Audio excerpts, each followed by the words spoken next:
Their dominant focus is, I must get reelected, no matter what. Politics suffers when you have the same people staying in power.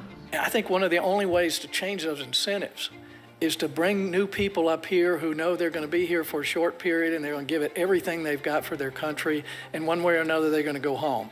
What could there possibly be that would upset the average person who has a brain about term limits?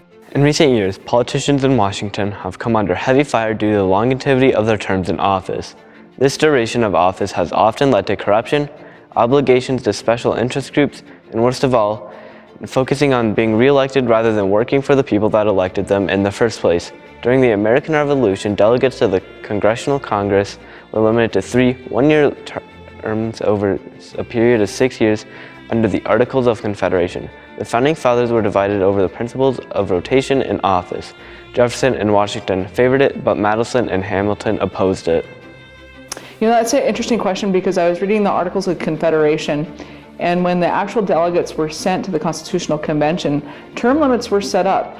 So why didn't it happen in the original U.S. Constitution? When I was reading Federalist 53, I believe it was, we do not have term limits because our founding fathers thought it was appropriate to not have term limits so that people could become more of an expert in their field, a connoisseur, if you will. This system is broken. Congress has given us $22 trillion in debt, the longest war in American history, a broken healthcare system, a broken immigration system, a tax code written by lobbyists, an explosion of money in politics. I like the idea of term limits. I think it's a hot topic, but I think you should be able to serve here for the right length of time and then go back and do something else. Some people believe that we need term limits to get the evil out of office, and some actually believe that we don't need term limits because the more we are in office, the more knowledge that we will gain to be an expert in our job. For the first 80 years of our country, however, few members of Congress have served more than 2 terms. Since the end of World War II, incompetent U.S. senators have won re-elections 75% of the time. In the House of Representatives, and the election rate has increased for incompetence has been over 90%. Too much experience, too much time here could actually turn out to be, I think, possibly a bad thing. You turn into what I call career politicians. So I think in the House, we probably put a 10-year limit. That'd give you a chance to serve 5 terms, get the experience you need, learn how to chair a committee, get some good things done, and then go back home and do something else.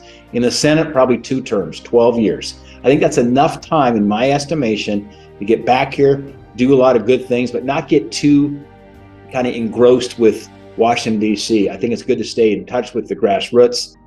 After World War II, term limits were amended with the passing of the 22nd Amendment, but only for the position of presidency.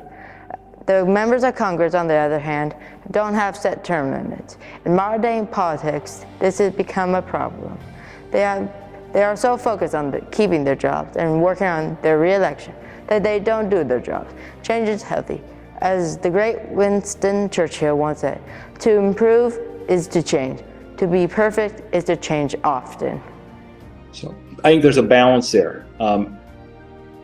Experience is a good thing generally. You think about if you go to a doctor, you want to have a doctor that's seen a lot of patients and has a lot of experience, years of experience. If you fly in an airplane, you like to be with a pilot that's flown a lot of flights. So experience can be a good thing, and experience can be a good thing as it relates to Congress. We need to have term limits for members of Congress. I don't think there's any way you're ever going to be able to overhaul this culture unless we do that. You know, there was a time when people would get elected in the founders, they didn't think anyone would want to be here that long. You'd go, you'd serve, then you'd go back and live under the laws that you had passed and continue your pursuits as a citizen. Some believe that you shouldn't be a career politician. I know in our founding era, people were everyday businessmen. They'd go to run for office, they'd do their term and come home. I think we need to get back to that.